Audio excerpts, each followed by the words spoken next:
Alright, so this is pretty much almost done. The only complicated part was getting this zip tie in the right place. And the boot has to be in the right place. And now I'm going to take this off and put some Loctite on it. Loctite. And then put everything back together.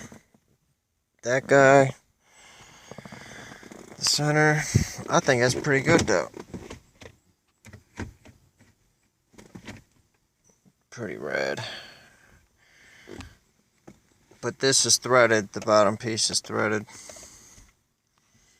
So, see, that's the factory shift boot. And I just put it on this adapter. I'm going to cut this off. Make sure that's in the right spot. Alright, let's finish it up.